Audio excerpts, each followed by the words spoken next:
मेरी शादी को अभी ज़्यादा टाइम नहीं हुआ था कि कुछ महीनों बाद ही मेरे पति का देहांत हो गया। ये सदमा मेरे लिए बहुत बड़ा था। एक दिन एक पुलिस वाला हमारे घर आया और उसने जो सच मुझे बताया, वो सुनकर मेरे पैरों के नीचे से ज़मीन निकल गई। मेरा नाम प्रिया है। मेरे अपने माँ बाप नहीं थे। मैं अपने मामा और मामी के साथ रहती थी। उन्होंने ही मुझे बचपन से पाला था। उनके अपने कोई बच्चे नहीं थे, इसीलिए उन्होंने मुझे हमेशा अपनी बेटी की तरह प्यार दिया। मेरी हर छोटी बड़ी ज़रूरत का ध्यान रखा और कभी मुझे ये महसूस नहीं होने दिया कि मैं उनकी अपनी औलाद नहीं हूँ। लेकिन फिर भी दिल के किसी कोने में मुझे हमेशा लगता था कि खून का रिश्ता और पालने वाले का रिश्ता अलग होता है। और शायद इसी वजह से जब मैं बड़ी होने लगी तो मामा मामी को मेरी शादी की चिंता सताने लगी। मैं देखने में काफ़ी सुंदर थी और पूरे मोहल्ले में लोग मेरी तारीफ किया करते थे। मामा मामी चाहते थे कि मेरी शादी किसी अच्छे घर में हो जाए ताकि मेरी ज़िंदगी सुरक्षित हो जाए। हम लोग कोई बहुत अमीर तो नहीं थे, बस एक साधारण मिडिल क्लास परिवार से थे, इसलिए हमारे सपने भी साधारण ही थे। हम बस इतना चाहते थे कि मुझे एक अच्छा और समझदार पति मिल जाए। हमारे मोहल्ले में रहने वाली एक आंटी ने ही एक दिन मेरे लिए रिश्ता बताया। लड़के का नाम राजीव था। वो ट्रक चलाता था। देखने में लंबा चौड़ा और बहुत ही अच्छा लगता था। उसकी बात करने का तरीका भी बहुत अच्छा था। मामा मामी ने जब उसके बारे में जानकारी ली तो उन्हें वो बहुत पसंद आ गया, क्योंकि वो मेहनती था और अपनी कमाई से घर चलाता था। उसके अपने माँ बाप नहीं थे और घर में सिर्फ उसका एक छोटा भाई था जिसका नाम रवि था। कुछ ही दिनों में दोनों परिवारों ने बात पक्की कर दी और फिर मेरी शादी राजीव से हो गई। शादी का दिन मेरी जिंदगी का सबसे बड़ा दिन था। मैं एक नई जिंदगी शुरू करने जा रही थी और मेरे मन में खुशी के साथ साथ थोड़ा डर भी था। शादी की सारी रस्में पूरी हुई और फिर वो रात आ गई जब मैं पहली बार अपने नए घर में दुल्हन बनकर बैठी थी। मैं शर्माते हुए बिस्तर के एक कोने में बैठी थी, तभी राजीव कमरे में आया। उसने धीरे से मेरा घूंघट उठाया और मुस्कुराते हुए बोला, सच कहूँ तो तुम बहुत ही खूबसूरत हो। मुझे तो लगता है लोग तुम्हारी तारीफ करते नहीं थकते होंगे। उसकी बात सुनकर मैं और भी ज़्यादा शर्माने लगी और सर झुकाकर बैठी रही। फिर वो मेरे पास बैठा और बोला, चलो मैं तुम्हें कुछ दिखाना चाहता हूँ। मैंने हैरानी से उसकी तरफ देखा, क्योंकि रात काफ़ी हो चुकी थी, लेकिन उसने मुस्कुराकर मेरा हाथ पकड़ लिया और मुझे बाहर ले गया। बाहर ठंडी हवा चल रही थी और चारों तरफ सन्नाटा था। घर के सामने एक बड़ा सा ट्रक खड़ा था। उसने ट्रक की तरफ इशारा करके कहा, ये मेरा ट्रक है। मैं इसी से सामान एक शहर से दूसरे शहर पहुंचाता हूँ। ये सिर्फ एक ट्रक नहीं है, बल्कि मेरी पूरी दुनिया है। पहले ये मेरे पिताजी का सपना था और अब मैंने इसे अपनी मेहनत से संभाला है। मैं इसे अपने बच्चे की तरह प्यार करता हूँ। फिर वो कुछ पल चुप रहा और बोला, आज मैं तुम्हें अपनी ज़िंदगी की सबसे कीमती चीज़ दिखा रहा हूँ, क्योंकि अब तुम मेरी ज़िंदगी का हिस्सा हो। अगर कभी मैं किसी काम से दूर रहूँ तो तुम इसका ख्याल रखना। उसकी बात सुनकर मैं हल्का सा मुस्कुरा दी और मैंने हाँ में सर हिला दिया। फिर हम दोनों घर वापस आ गए। घर बड़ा तो नहीं था, एक छोटा सा कमरा था, सामने छोटा सा आंगन था और एक तरफ रसोई थी, लेकिन उसमें अपनापन बहुत था। ऐसा लग रहा था जैसे उस घर की हर चीज़ में मेहनत और प्यार बसा हुआ हो। हम दोनों देर तक बैठकर बातें करते रहे। तभी मैंने उससे पूछा, तुम्हारा छोटा भाई रवि शादी में क्यों नहीं आया? तब वो बोला कि वो हॉस्टल में रहता है और उसके इम्तिहान चल रहे हैं, इसीलिए नहीं आ सका। लेकिन कुछ दिनों बाद वो हमारे साथ रहने आ जाएगा। मैंने मन ही मन सोचा कि अगर इम्तिहान ख़त्म होने का इंतज़ार कर लेते तो वो भी शादी में शामिल हो जाता, लेकिन मैंने कुछ नहीं कहा। तभी वो हंसकर बोला, क्या सोच रही हो? मैंने जल्दी से कहा कि कुछ नहीं और फिर अपनी बात बदल दी। अगली सुबह जब मेरी आँख खुली तो मैंने देखा कि राजीव मेरे लिए नाश्ता लेकर आया था। उसने कहा कि जल्दी से तैयार हो जाओ, आज मैं तुम्हें बाहर घुमाने ले जाऊँगा। उसकी बात सुनकर मुझे अच्छा लगा, क्योंकि मुझे लगा कि वो मेरी खुशी का ध्यान रखता है। हम दोनों बाहर गए, एक बड़े से रेस्टोरेंट में खाना खाया। फिर उसने मुझे बाजार घुमाया, मेरे लिए कपड़े खरीदे, चूड़ियाँ खरीदी और कुछ छोटी छोटी चीज़ें भी दिलाईं। पूरे दिन में उसके साथ समय बिताकर मुझे अच्छा लगा कि शायद मेरी किस्मत सच में अच्छी है। शाम को हम वापस घर लौट आए और धीरे धीरे मैं उस घर और उस जिंदगी में ढलने लगी। कुछ दिनों में मैंने घर और रसोई की सारी जिम्मेदारियां संभाल ली। राजीव सुबह जल्दी काम पर निकल जाता था और कई बार देर रात को लौटता था, क्योंकि उसका काम ही ऐसा था। लेकिन जब भी वो घर आता, उसके चेहरे पर मुस्कान होती और वो सबसे पहले मुझसे पूछता कि मेरा दिन कैसा रहा। इसी तरह दिन गुजरने लगे और मैं अपनी नई जिंदगी में धीरे धीरे खुश रहने लगी थी। अब घर भी अपना लगने लगा था और राजीव के साथ एक अपनापन सा महसूस होने लगा था। मुझे लगने लगा था कि शायद ऊपर वाले ने मेरे लिए सच में एक अच्छा जीवन साथी चुना है। लेकिन मुझे बिल्कुल भी अंदाज़ा नहीं था कि मेरी ज़िंदगी बहुत जल्द एक ऐसे मोड़ पर पहुंचने वाली है जहां से सब कुछ बदल जाने वाला था। मेरी शादी को अब 2 महीने हो चुके थे और मैंने अपने नए घर और अपनी नई ज़िंदगी को पूरी तरह अपना लिया था। अब ये घर मुझे पराया नहीं लगता था, बल्कि अपना सा लगने लगा था। सुबह आँख खुलते ही मैं घर के कामों में लग जाती थी, आंगन साफ करती थी, रसोई संभालती थी, खाना बनाती थी और फिर पूरे घर को अच्छे से व्यवस्थित करती थी। राजीव भी मेरा बहुत ख्याल रखता था। उसने घर के सामने वाली दुकान पर पहले ही कह रखा था कि मेरी पत्नी जब भी यहाँ आए और जो भी सामान मांगे उसे दे देना और हिसाब अपनी कॉपी में लिख लेना। महीने के आखिर में मैं सारे पैसे चुका दूंगा।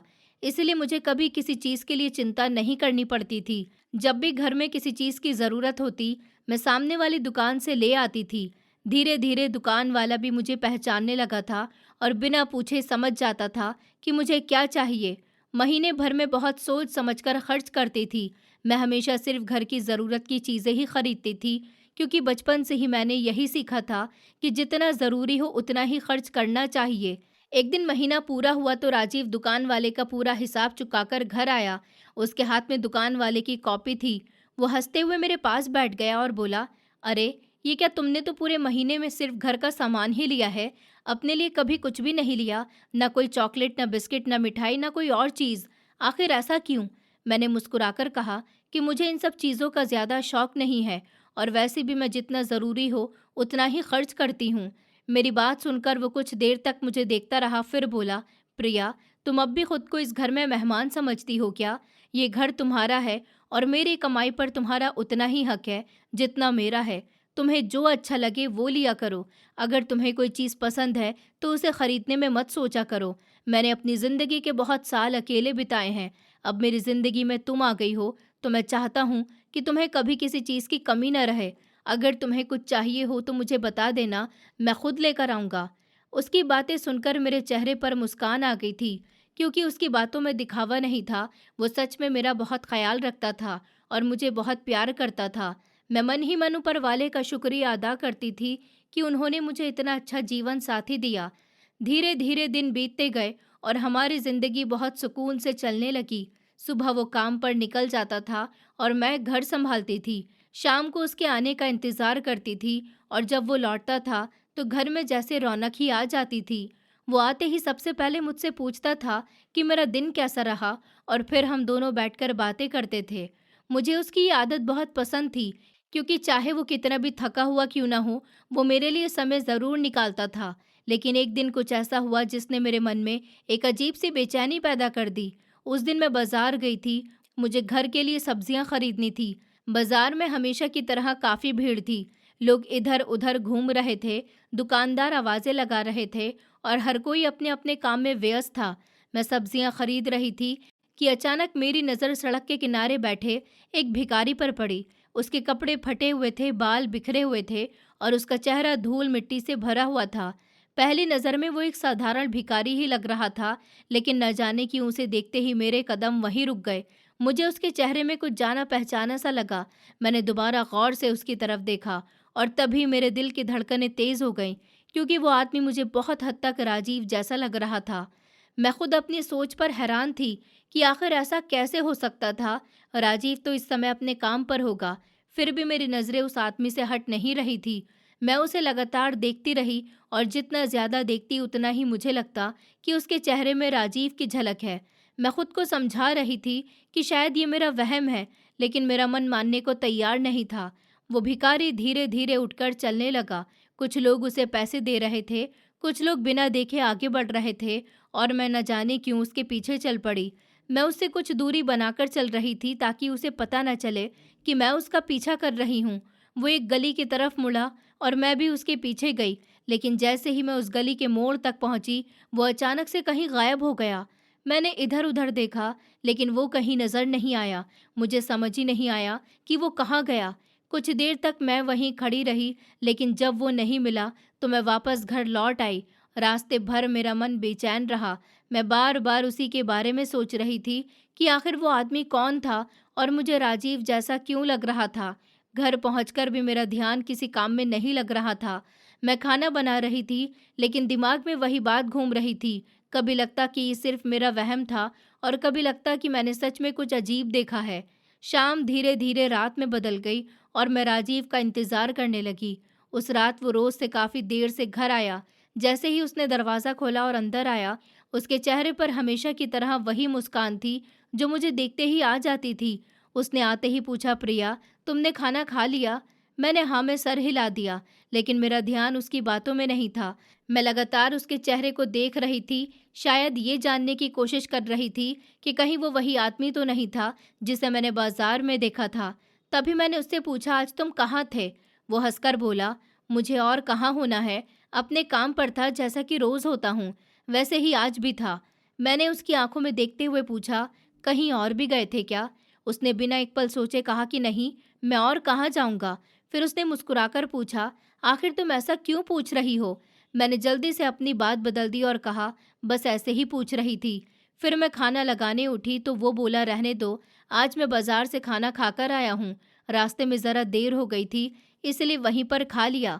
इतना कहकर वो बिस्तर पर लेट गया और कुछ ही देर में सो भी गया। लेकिन उस रात मेरी आंखों में नींद नहीं थी। मैं उसकी तरफ देख रही थी और मेरे दिमाग में बार बार वही भिखारी घूम रहा था। जितना मैं उस बात को भूलना चाहती थी, उतना ही वो चेहरा मेरे सामने आ जाता था। मैं खुद को समझा रही थी कि शायद ये सिर्फ मेरा वहम है, लेकिन मेरे दिल के किसी कोने में एक अजीब सा डर पैदा हो गया था।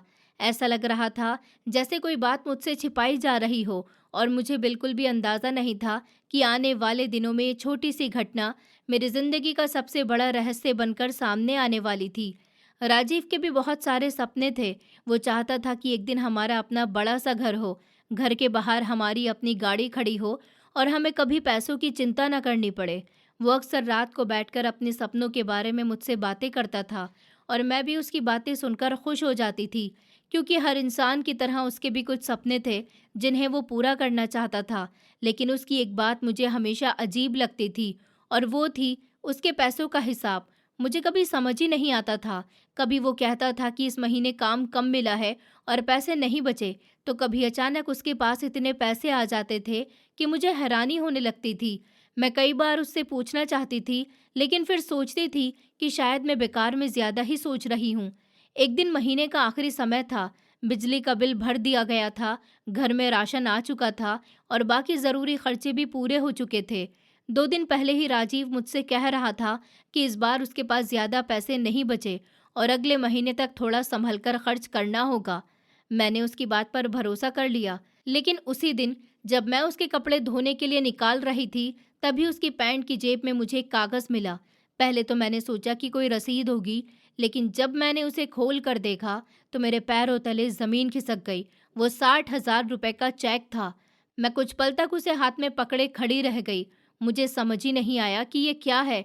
अगर उसके पास पैसे नहीं थे, तो फिर ये 60,000 रुपए का चेक कहाँ से आया था और उसने मुझे इसके बारे में बताया क्यों नहीं? मेरे मन में एक के बाद एक सवाल उठने लगे। क्या वो मुझसे कुछ छिपा रहा है?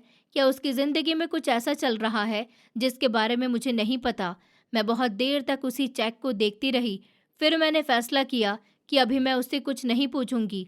मैंने वो चेक अपने पास संभाल कर रख लिया और सोचा कि शायद कुछ दिनों बाद वो खुद ही इसके बारे में मुझसे बात करेगा। लेकिन दिन गुजरते गए और उसने इस बारे में एक शब्द तक नहीं कहा। 2 दिन बीते, फिर एक हफ्ता बीत गया और देखते ही देखते 15 दिन निकल गए, लेकिन उसने उस चेक का जिक्र तक नहीं किया। अब मेरे मन का शक और ज़्यादा बढ़ने लगा था। मैं हर दिन सोचती थी कि शायद आज वो बताएगा, लेकिन ऐसा कभी नहीं हुआ। फिर एक दिन शाम को वो काम से घर लौटा। उसके चेहरे पर हमेशा की तरह मुस्कान थी, लेकिन इस बार उसकी आंखों में मुझे हल्की सी बेचैनी दिखाई दी। वो कुछ देर तक इधर-उधर देखता रहा और फिर अचानक मेरे पास आकर बोला, प्रिया, क्या तुम्हें मेरी जेब से कुछ मिला था?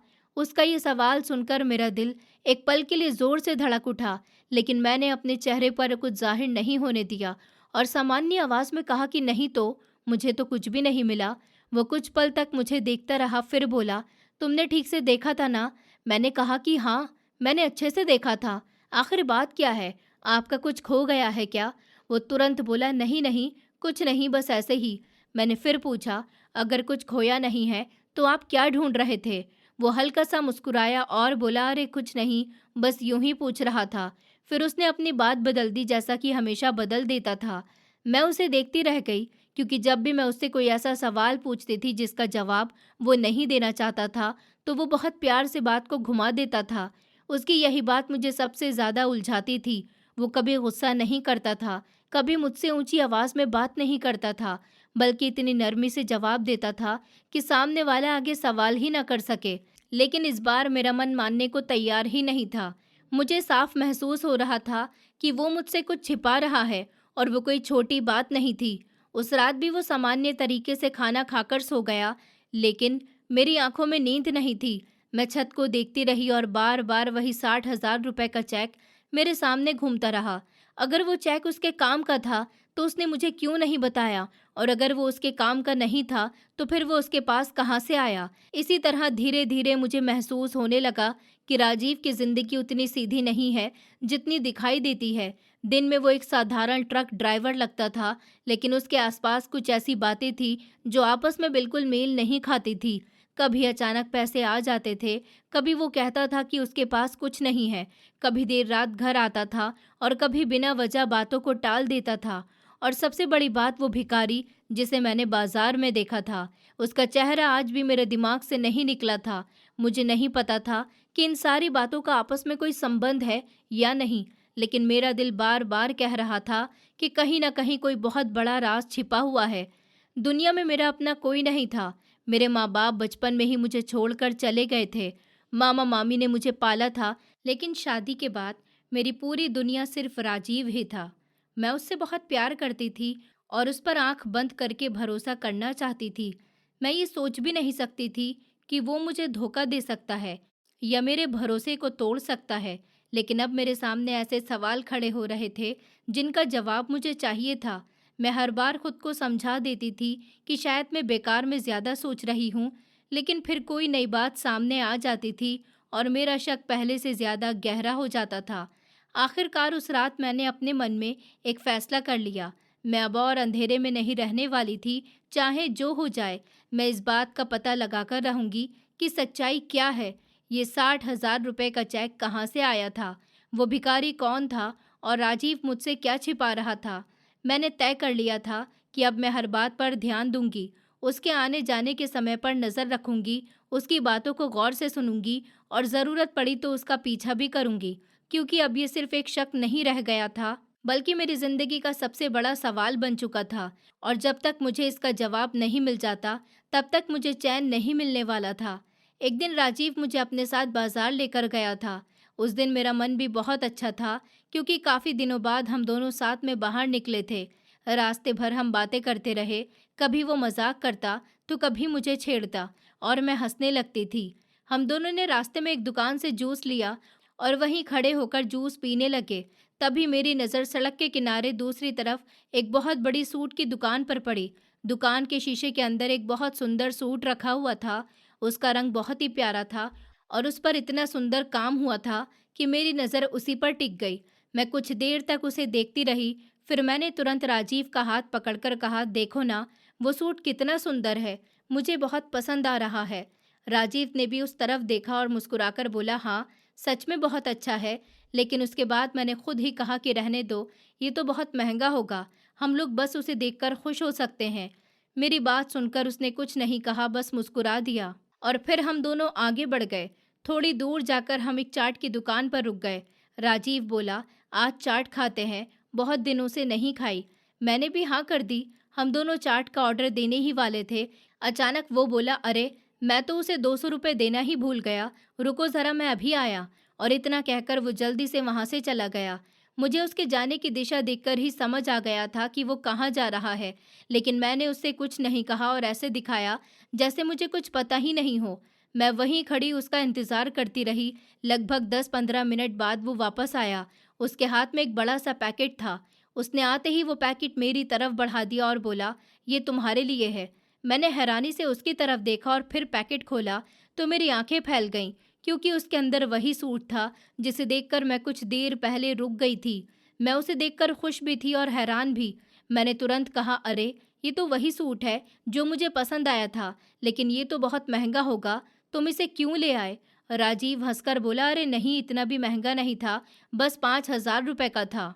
मैंने उसकी तरफ देखा और कहा, 5,000 भी कोई कम होते हैं क्या? और सच बताओ, ये 5,000 का तो बिल्कुल नहीं लग रहा। इसका कपड़ा देखो, इस पर कितना सुंदर काम हुआ है। ये तो उससे भी ज्यादा महंगा होगा ना? तुम मुझसे झूठ बोल रहे हो। उसने तुरंत कहा, नहीं नहीं, सच में 5,000 का ही है। उसमें एक छोटा सा छेद था, इसलिए दुकानदार ने कम पैसे में दे दिया। मैं उसकी बात सुन रही थी, लेकिन मुझे उसकी बात पर बिल्कुल भी भरोसा नहीं हो रहा था। मैंने कहा, अच्छा कहाँ है छेद, मुझे भी तो दिखाओ। वो तुरंत बात घुमाते हुए बोला, अरे छोड़ो ना, वो सब घर चलकर देख लेना। पहले चाट खाते हैं, फिर घर जाकर मुझे ये सूट पहनकर दिखाना।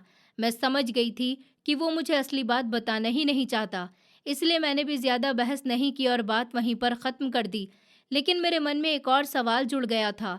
हम दोनों चाट खाकर घर वापस आ गए, लेकिन पूरे रास्ते मैं यही सोचती रही कि एक साधारण ट्रक ड्राइवर, जिसके पास कभी कभी महीने के आखिर में पैसे भी नहीं बचते, वो इतनी आसानी से इतना महंगा सूट कैसे खरीद सकता है। और सिर्फ यही नहीं, पिछले कुछ महीनों से मैंने कई ऐसी बातें देखी थी जो मुझे समझ नहीं आ रही थी। कभी उसकी जेब से 60,000 रुपए का चेक निकल आता था, कभी वो कहता था कि उसके पास पैसे नहीं है, और फिर अचानक वो महंगी चीज़ें खरीद लाता था। अब मुझे यकीन होने लगा था कि उसके पास पैसे सिर्फ ट्रक चलाने से नहीं आ रहे थे। कहीं न कहीं कोई और बात ज़रूर थी जो वो मुझसे छिपा रहा था, लेकिन वो बात क्या थी, ये मैं अभी तक नहीं जान पाई थी। उस रात मैं काफ़ी देर तक यही सोचती रही और मन ही मन फैसला किया कि अब मैं उससे सच ज़रूर पूछूंगी, चाहे वो बुरा माने या नाराज़ हो, लेकिन मुझे सच्चाई जाननी ही होगी, क्योंकि वो सिर्फ मेरा पति नहीं था, बल्कि मेरी पूरी दुनिया था, और मैं उसके बारे में अंधेरे में नहीं रहना चाहती थी। अगले दिन सब कुछ सामान्य था, लेकिन मेरे मन के सवाल वैसे ही बने हुए थे। शाम को जब वो काम पर जाने लगा, तो वो मेरे पास आया और बोला, प्रिया, आज रात मुझे थोड़ा ज़रूरी काम है, इसलिए घर लौटने में देर हो जाएगी। तुम मेरा इंतज़ार मत करना, समय से खाना खा लेना और अपना ध्यान रखना। उसकी आवाज़ में हमेशा की तरह प्यार था, लेकिन पता नहीं कि उस दिन मुझे उसके शब्द कुछ अलग लगे, जैसे वो मुझसे कुछ कहना चाहता हो, लेकिन कह नहीं पा रहा हो। वो दरवाजे तक गया, फिर अचानक वापस मुड़ा और मुस्कुराते हुए बोला, मैं बाहर जा रहा हूँ और तुम मुझे गले भी नहीं लगाओगी? मैं हंस पड़ी और बोली, आप भी ना, जब भी बाहर जाते हैं ऐसे ही बातें करते हैं, जैसे कि बहुत दूर जा रहे हों। वो कुछ पल मुझे देखता रहा, फिर हल्की सी मुस्कान के साथ बोला, क्या पता मैं वापस ही ना आऊं। उसकी बात सुनकर मेरा दिल धक से रह गया। मैंने तुरंत उसका हाथ पकड़ लिया और कहा कि ऐसी बातें मत कीजिए, मुझे बिल्कुल अच्छी नहीं लगती। आप ठीक से जाइए और जल्दी वापस आइए, मैं आपका इंतज़ार करूंगी। वो मुस्कुराए और फिर मुझे गले लगा लिया। कुछ पल तक हम दोनों वैसे ही खड़े रहे, फिर वो बाहर चला गया। मैं दरवाजे पर खड़ी उसे जाते हुए देखती रही, जब तक वो मेरी नज़रों से ओझल नहीं हो गया। उसके जाने के बाद मैं घर के अंदर आ गई, लेकिन पता नहीं क्यों मेरा मन बहुत बेचैन था, जैसे कोई अनहोनी होने वाली हो। मैं खुद को समझाती रही कि मैं बेकार में ज़्यादा सोच रही हूँ, लेकिन दिल मानने को तैयार नहीं था। उस रात मैंने तय कर लिया था कि जैसे ही राजीव वापस आएगा, मैं उससे हर सवाल पूछूंगी। मैं उसे 60,000 रुपए वाले चेक के बारे में बताऊंगी। मैं उससे उस भिखारी के बारे में पूछूंगी जिसे मैंने बाजार में देखा था, और मैं उससे ये भी पूछूंगी कि आखिर उसके पास इतने पैसे कहाँ से आते हैं। मैं सोच चुकी थी कि अब हमारे बीच कोई राज नहीं रहेगा, लेकिन मुझे बिल्कुल भी अंदाज़ा नहीं था कि जिस इंसान का मैं इंतज़ार कर रही थी, वो उस रात कभी वापस ही नहीं आने वाला था, और मेरी ज़िंदगी कुछ ही घंटों में हमेशा के लिए बदलने वाली थी। उसके जाने के बाद भी मैं बहुत देर तक दरवाजे की तरफ देखती रही थी। पता नहीं क्यों उस रात मेरा मन बिल्कुल भी शांत नहीं था।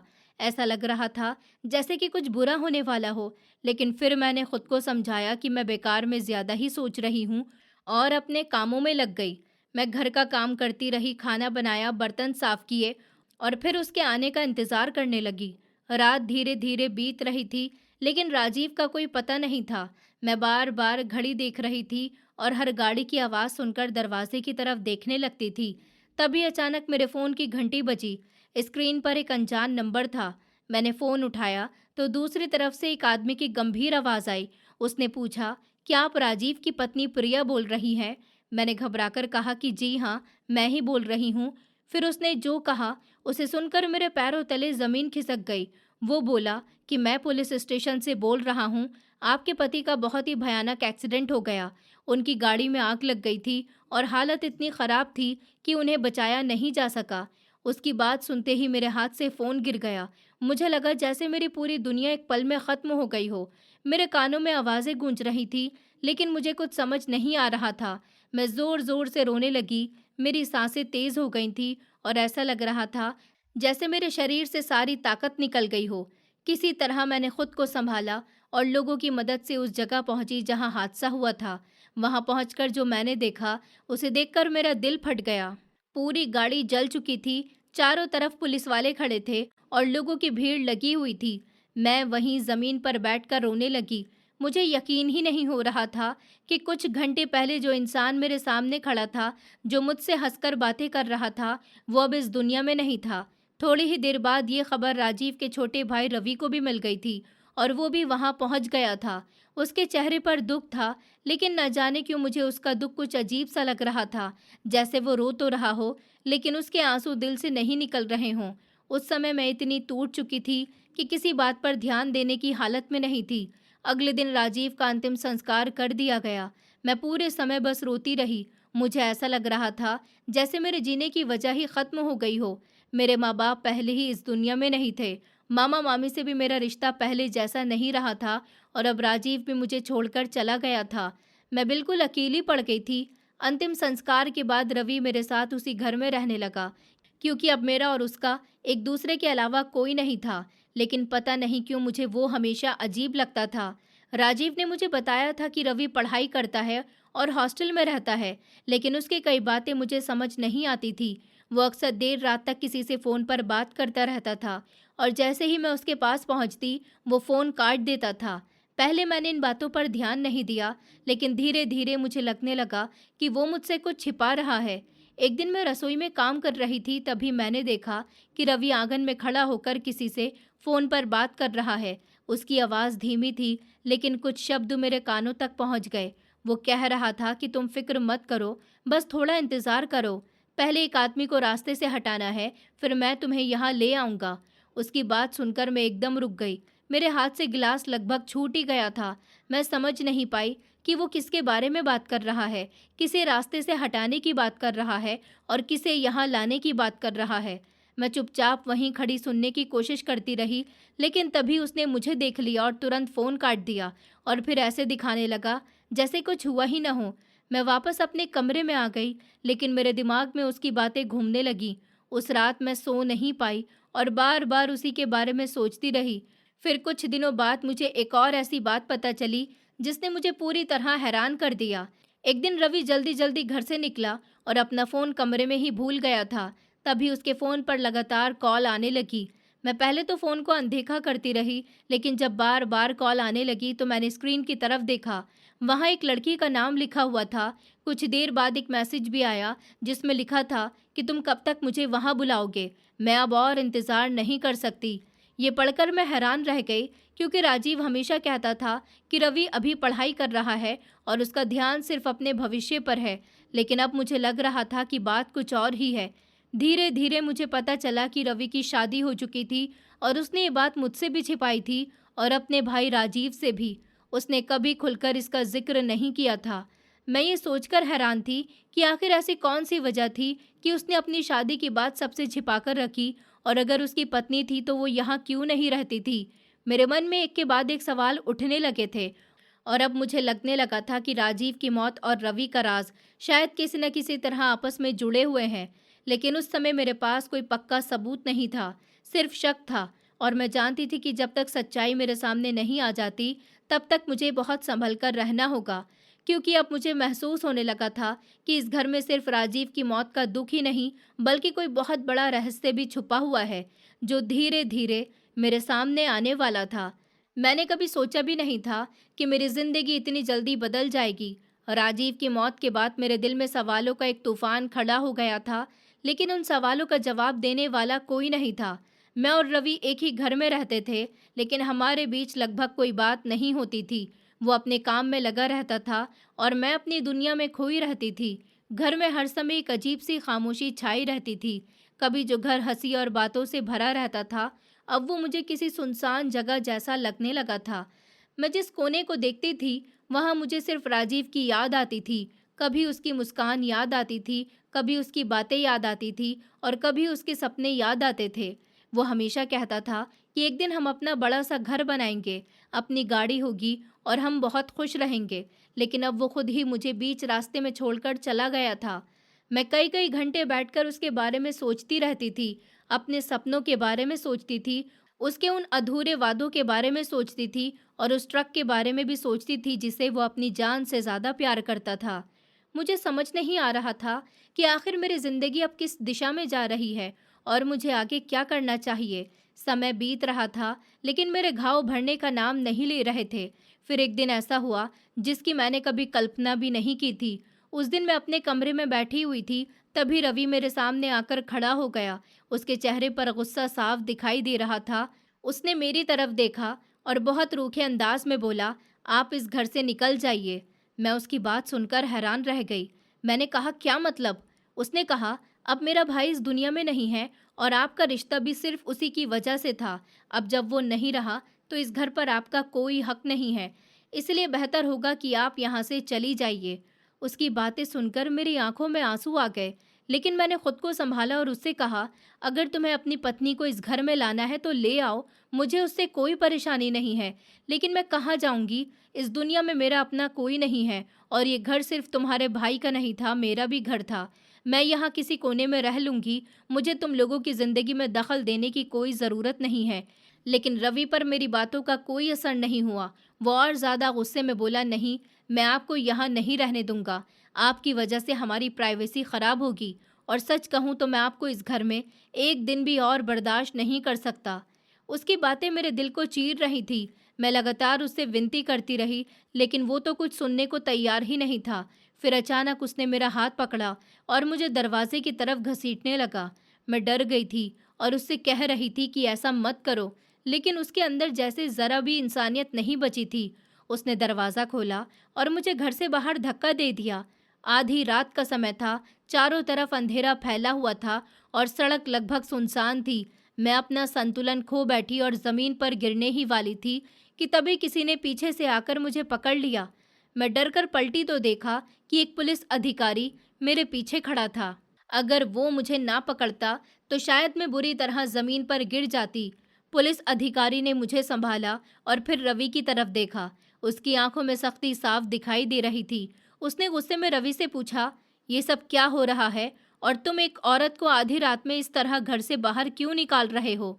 रवि कुछ पल के लिए घबरा गया और उसके चेहरे का रंग उड़ गया, जबकि मैं अब भी सदमे में खड़ी थी, क्योंकि मुझे बिल्कुल अंदाज़ा नहीं था कि ये पुलिस अधिकारी वहाँ कैसे पहुँचा था। और उससे भी बड़ी बात ये थी कि उसकी आंखों में मुझे ऐसा लग रहा था जैसे वो मुझे पहले से जानता हो। और मुझे बिल्कुल भी अंदाज़ा नहीं था कि इस रात के बाद मेरी ज़िंदगी का सबसे बड़ा सच मेरे सामने आने वाला था। मैं अभी भी सड़क पर खड़ी थी और समझ नहीं पा रही थी कि मेरे साथ क्या हो रहा है। तभी मैंने उस पुलिस अधिकारी से पूछा, आप इतनी रात में यहाँ क्या कर रहे हैं? तब वो रवि की तरफ देखते हुए बोला, मैं तुम्हारे भाई के केस की जांच कर रहा हूँ और उसी सिलसिले में मुझे कुछ ऐसी बातें पता चली हैं जिनके बारे में मुझे तुम लोगों से बात करनी है। फिर उसने अपने हाथ में पकड़ा हुआ एक सोने का सेट मेरी तरफ बढ़ाया और बोला, ये हमें उस गाड़ी से मिला है जो हादसे में पूरी तरह जल चुकी थी। ये सेट सुरक्षित बच गया था और इसके साथ जो कागज़ मिला है उसमें आपका नाम लिखा हुआ है। ये शायद आपके लिए बनवाया गया था। ये सुनते ही मैं हैरान रह गई, क्योंकि मैंने ये सेट पहले कभी नहीं देखा था। रवि भी एक पल के लिए घबरा गया, लेकिन उसने तुरंत खुद को संभालते हुए कहा कि मैं कल थाने आकर सारी बात करूंगा। और इतना कहकर वो जल्दी से घर के अंदर चला गया और दरवाज़ा बंद कर लिया। मैं वहीं खड़ी रह गई। मेरे पास अब कहीं जाने की जगह नहीं थी।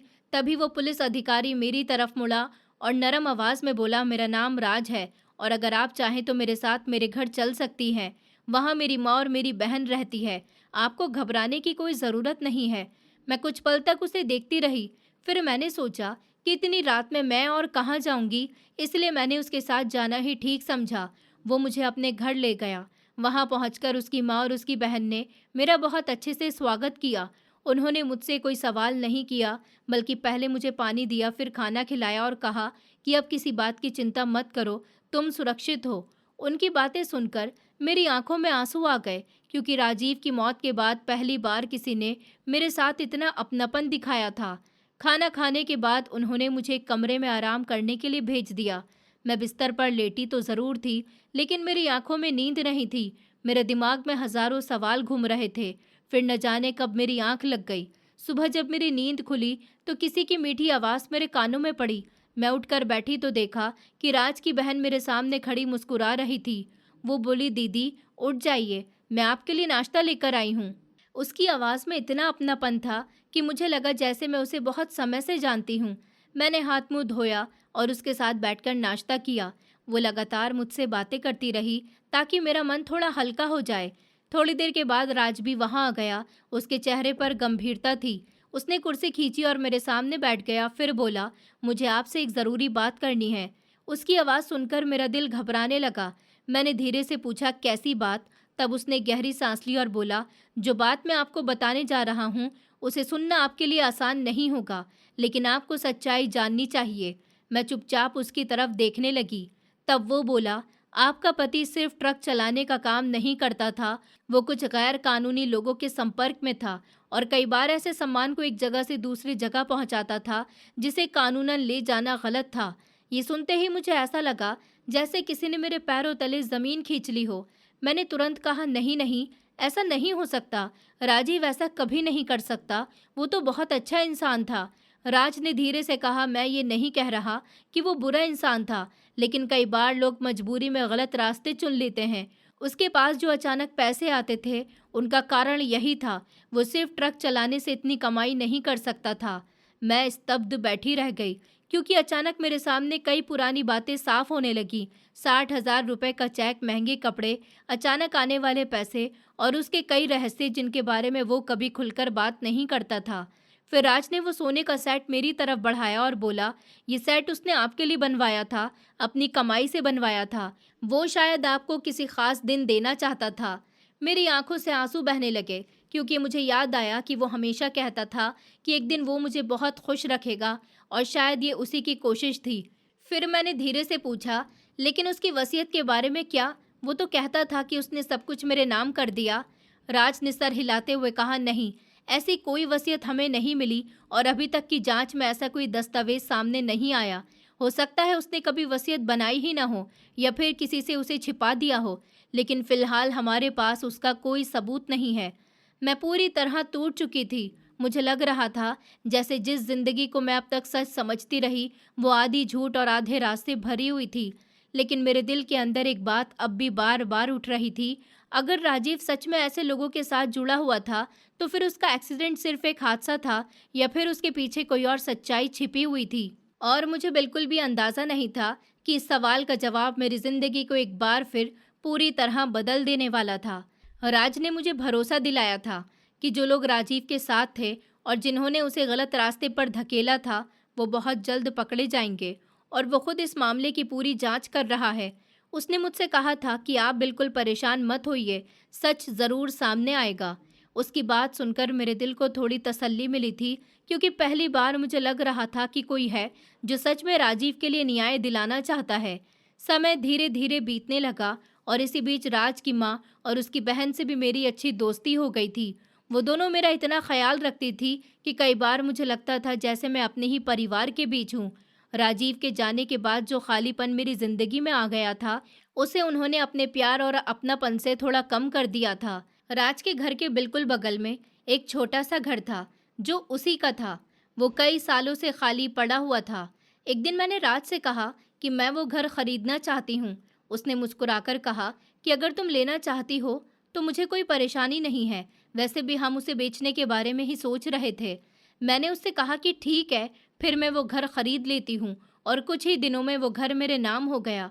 मैंने उसकी मरम्मत करवानी शुरू कर दी, दीवारें ठीक करवाई, छत की मरम्मत करवाई और पूरे घर को नया जैसा बनवा दिया। जब तक काम चलता रहा मैं राज के घर में ही रहती रही, क्योंकि वहाँ मुझे सुरक्षा और अपनापन दोनों मिल रहे थे। एक दिन शाम को राज मेरे पास आया। उसके चेहरे पर गंभीरता थी। वो मेरे सामने बैठ गया और बोला, मुझे तुमसे राजीव के केस के बारे में बात करनी है। मेरा दिल धड़कने लगा। मैंने तुरंत पूछा, क्या हुआ? उसने गहरी सांस ली और बोला, वो लोग पकड़े गए जिन्होंने राजीव को मारने की कोशिश की थी और जिन्होंने उसके ट्रक में आग लगाई थी। ये कोई साधारण एक्सीडेंट नहीं था। उन्होंने उसकी हत्या की थी और फिर उसे हादसा दिखाने की कोशिश की थी। उसकी बात सुनकर मेरी आंखों में आंसू आ गए। इतने दिनों से मैं जिस सच्चाई का इंतजार कर रही थी, वो आखिर सामने आ गई थी। मुझे दुख भी हो रहा था और सुकून भी, क्योंकि अब कम से कम मुझे पता था कि राजीव की मौत सिर्फ एक दुर्घटना नहीं थी, बल्कि उसके पीछे कुछ लोगों की साजिश थी। मैंने राज का धन्यवाद किया, क्योंकि अगर ये केस इतनी ईमानदारी से ना देखता, तो शायद कभी सच सामने नहीं आता। उस रात बहुत दिनों बाद मुझे सुकून की नींद आई थी। अगले दिन मैंने राज से कहा कि मैं राजीव के ट्रक को ठीक करवाना चाहती हूँ। वो हैरानी से मेरी तरफ देखने लगा और बोला, लेकिन वो ट्रक तो लगभग पूरी तरह जल चुका है, उसे ठीक करवाना आसान नहीं होगा। मैंने कहा, मुझे फ़र्क नहीं पड़ता, चाहे जितना समय लगे और जितने पैसे लगे। मैं उसे फिर से पहले जैसा देखना चाहती हूँ, क्योंकि वो सिर्फ एक ट्रक नहीं था, वो राजीव का सपना था, उसकी पहचान था और उसकी सबसे प्यारी चीज़ थी। राज कुछ पल चुप रहा, फिर बोला, अगर तुम सच में चाहती हो तो मैं तुम्हारे साथ चलूंगा। हम दोनों उस ट्रक को लेकर एक बड़े मैकेनिक के पास गए। उसने ट्रक को ध्यान से देखा और फिर बोला, काम बहुत मुश्किल है, पैसे भी काफ़ी सारे लगेंगे और समय भी काफ़ी लगेगा। मैंने बिना सोचे कहा, कोई बात नहीं, जितने पैसे लगे लगा दीजिए, बस इसे ठीक कर दीजिए। फिर मैंने उस ट्रक की पुरानी तस्वीरें दिखाईं ताकि वो उसे पहले जैसा बनाने की कोशिश कर सकें। उसने काम शुरू कर दिया और मैं अक्सर जाकर उसका काम देखती रहती थी। कुछ दिनों बाद एक शाम राज की माँ मेरे पास आई। वो मेरे पास बैठ गईं और धीरे धीरे इधर उधर की बातें करने लगीं। फिर अचानक उन्होंने मेरा हाथ अपने हाथ में लिया और बोली, बेटा, मैं तुमसे एक बात कहना चाहती हूँ। मैंने मुस्कुराकर कहा कि जी माँ जी, कहिए, क्या बात है। वो कुछ पल तक चुप रहीं, फिर बोली, बेटा, मैं चाहती हूँ कि तुम राज से शादी कर लो। उनकी बात सुनकर मैं एकदम चुप हो गई। मुझे समझ ही नहीं आया कि मैं क्या कहूँ। उन्होंने आगे कहा, मुझे लगता है कि राज तुम्हें पसंद करता है और सच कहूँ तो मैंने भी उसके अंदर बहुत बदलाव देखा है। जब से तुम उसकी ज़िंदगी में आई हो, वो पहले से ज़्यादा खुश रहने लगा है। फिर उन्होंने धीरे से कहा कि कुछ साल पहले राज की पत्नी की मौत हो गई थी। वो अपनी पत्नी से बहुत प्यार करता था, लेकिन एक कार एक्सीडेंट में वो उसे हमेशा के लिए छोड़कर चली गई। उसके बाद से राज ने कभी किसी के बारे में नहीं सोचा। उसने खुद को सिर्फ अपने काम और अपने परिवार तक सीमित कर लिया था। लेकिन जब से तुम आई हो, उसके चेहरे पर फिर से मुस्कान लौट आई। मैं उनकी बातें चुपचाप सुनती रही। फिर मैंने धीरे से कहा, माँ जी, मैं राजीव से बहुत प्यार करती थी और आज भी उसे भूल नहीं पाई हूँ। मेरे लिए ये फैसला आसान नहीं है।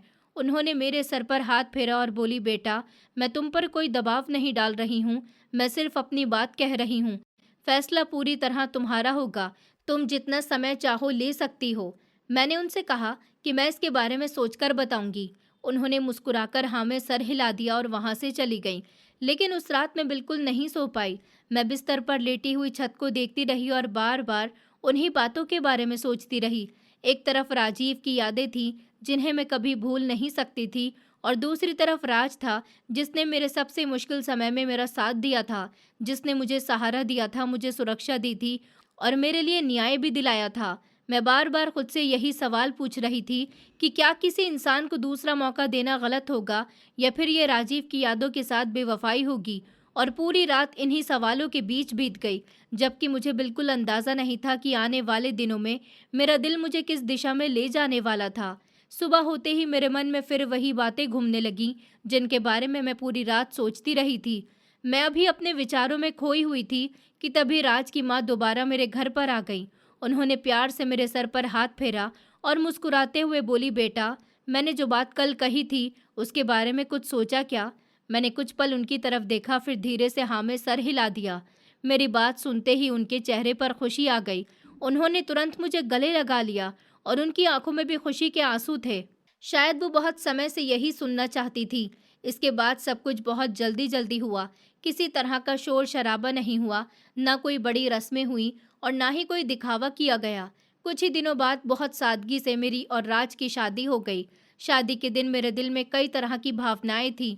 मैं खुश भी थी और भावुक भी, क्योंकि ज़िंदगी मुझे एक नई शुरुआत का मौका दे रही थी। शादी के बाद जब पहली रात आई तो हम दोनों कमरे में बैठे हुए थे। कमरे में हल्की सी खामोशी थी और मैं थोड़ी झिझक भी महसूस कर रही थी। तभी राज मेरे पास आकर बैठ गया और मुस्कुराते हुए बोला, देखो, तुम जैसी हो बिल्कुल वैसी ही रहना। तुम्हें अपने आप को बदलने की कोई ज़रूरत नहीं है। मैं चाहता हूँ कि तुम हमेशा वैसी ही मुस्कुराती रहो, जैसे अभी मुस्कुरा रही हो। उसकी बात सुनकर मेरे चेहरे पर हल्की सी मुस्कान आ गई। फिर वो अचानक बोला, अरे मैं तो तुम्हारे लिए लाया हुआ तोहफ़ा देना ही भूल गया। मैं हैरानी से उसकी तरफ देखने लगी और पूछा, कौन सा तोहफ़ा? वो बोला, चलो मेरे साथ बाहर, चलकर देख लो।